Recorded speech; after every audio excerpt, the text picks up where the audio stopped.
Terima kasih Datuk Pengerusi kerana memberikan peluang kepada saya untuk mengambil bahagian dalam perbahasan peringkat jawatankuasa ini untuk Kementerian Pengajian Tinggi. Terlebih dahulu saya ingin mengambil peluang ini untuk merakamkan ucapan tahniah, setinggi-tinggi tahniah dan syabas kepada pasukan Harimau Muda Negara kerana telah mengharumkan nama negara semalam dengan memenangi pingat emas untuk negara.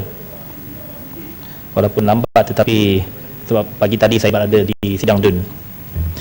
Datuk Pengerusi, saya ada dua perkara yang ingin dibangkitkan dalam peringkat jawatankuasa ini yang khusus berkenaan dengan AUKU.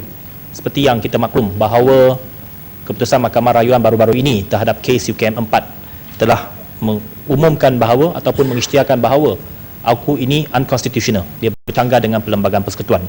Sepatutnya dengan keputusan Mahkamah Rayuan ini, pihak Kementerian Pengajian Tinggi sepatutnya mengambil peluang ini untuk meminda, sekurang-kurangnya meminda ataupun memansuhkan terus AUKU ini.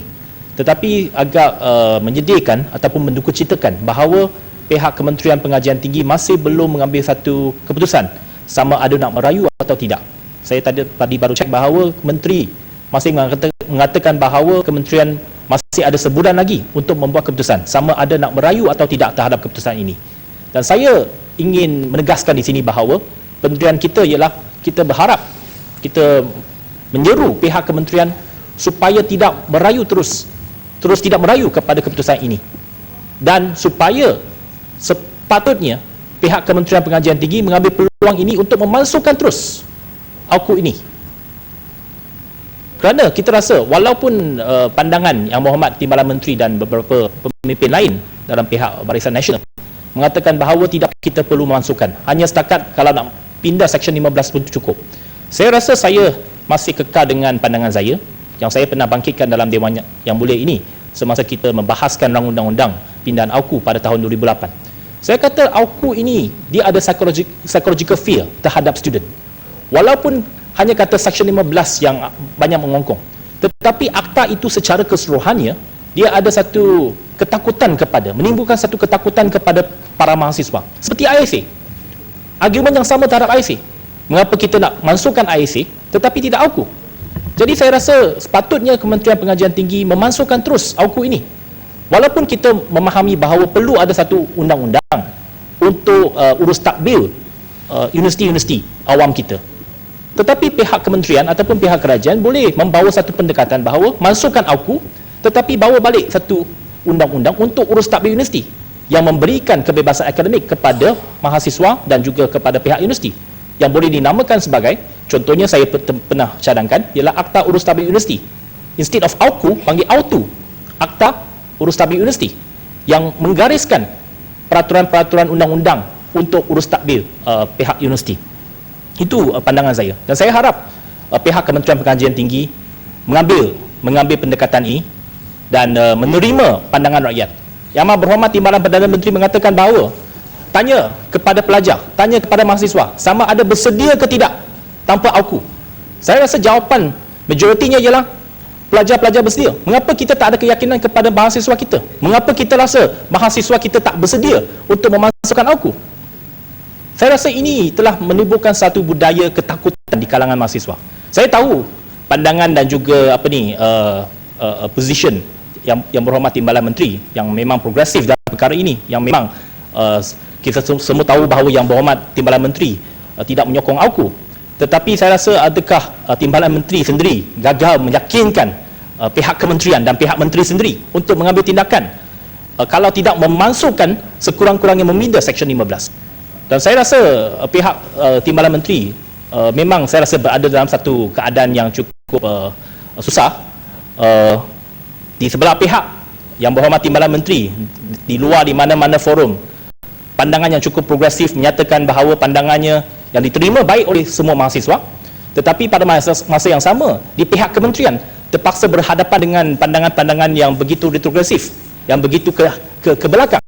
Dan saya haraplah pihak Yang Berhormat Timbalan Menteri meneruskan perjuangan supaya memastikan sebelum kementerian membuat keputusan untuk membuat rayuan, supaya menghalang pihak kementerian daripada membuat rayuan kepada Mahkamah Persekutuan terhadap keputusan yang telah dibuat oleh Mahkamah Rayuan tadi terhadap kes UKM 4. Dan saya rasa AUKU ini memang saya baca dalam berita sehingga satu forum, walaupun apabila kita pindah AUKU pada tahun 2008, dikatakan bahawa hanya kita tidak membenarkan mahasiswa menyertai parti politik, tetapi kita memberikan kebebasan akademik. Kalau nak bincang akademik, nak bincang isu politik, tak ada masalah, boleh. Kita di kampus, kita terbuka kepada ahli-ahli politik dan sebagainya. Tetapi begitu malang sekali, malam esok, Yang Berhormat Timbalan Menteri nak masuk UIA, sekarang tidak dibenarkan. Tidak dibenarkan. Alasannya apa? Alasannya kata bahawa AUKU sekarang ini begitu hangat diperkatakan. AUKU ini sudah berpuluh tahun memang selalu pun hangat diperkatakan. Mengapa nak menghalang satu forum sebegitu? Dan malam esok juga, malam esok di UKM ada seanjuran persatuan persepsi ini yang ada satu pidato di kalangan ahli-ahli politik yang Persatuan Pelajar ini telah membuat satu jemputan terbuka kepada semua parti politik untuk menghantar wakil, dan saya difahamkan Yang Berhormat Timbalan Menteri telah bersetuju untuk masuk UKM, dan saya pun telah confirm attendance saya mewakili DAP untuk bersama-sama dengan Yang Berhormat Timbalan Menteri daripada Temerloh untuk bersama-sama kita masuk ke kampus UKM untuk memberikan ucapan dan sebagainya dan berinteraksi dengan pihak mahasiswa. Tetapi petang tadi saya difahamkan ada masalah pula dengan fakulti, dengan dekan, tidak benarkan. Dan pukul 6 tadi saya dengar dah dibenarkan. Saya pun tak tahu yang mana satu, sekejap boleh, sekejap tak boleh. Itu pun pelajar tak ada keyakinan bahawa pasti confirm. Dia kata setakat pukul 6 itu dibenarkan, tetapi pukul 6 pagi esok tak tahu macam mana. Tetapi saya harap Yang Berhormat Timbalan Menteri sekurang-kurangnya nak pastikan bahawa UKM, yang forum dekat UKM itu sepatutnya diadakan.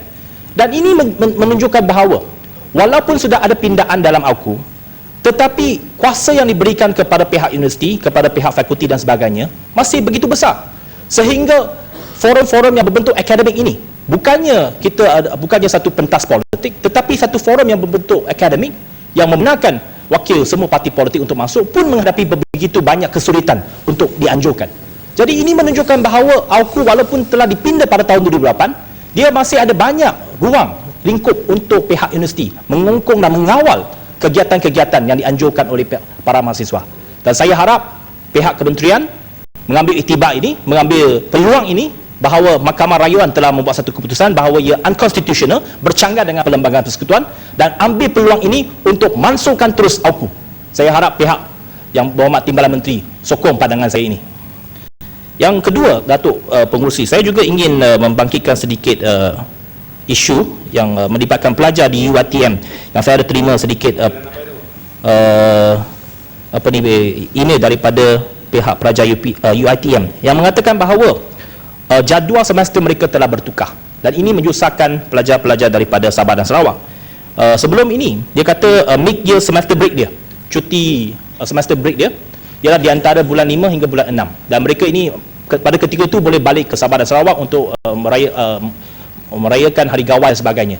Dan untuk year end biasanya year end break dia sehingga ke 26 Disember, dan mereka kebanyakan ini boleh balik untuk merayakan Christmas. Tetapi difahamkan bahawa jadual akademik telah bertukar, dan ini menyusahkan mereka daripada pulang ke Sabah dan Sarawak untuk merayakan hari-hari perayaan ini. Dan saya berharap perkara ini dapat diambil berat oleh pihak kementerian supaya memastikan universiti-universiti membuat jadual-jadual akademiknya bersesuaian dengan pelajar-pelajar, supaya kita membenarkan belajar-belajar terutamanya daripada Sabah dan Sarawak untuk balik merayakan hari-hari perayaan. Dan supaya saya rasa perkara macam ini kita boleh aturkan dengan baik, supaya kita boleh accommodate semua pelajar.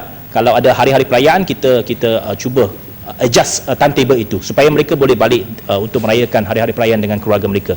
Saya harap dua perkara ini dapat diberikan perhatian, terutamanya dalam isu AUKU. Saya tahu bahawa Yang Berhormat Timbalan Menteri bersama-sama dengan saya dengan pandangan untuk memasukkan AUKU, tetapi saya harap Yang Berhormat Timbalan Menteri boleh teruskan perjuangan untuk meyakinkan Yang Berhormat Menteri sendiri untuk tidak merayu kepada Mahkamah Persekutuan, dan seterusnya mengambil langkah dan tindakan untuk memasukkan AUKU dalam sidang Parlimen Mac depan. Sekian, terima kasih.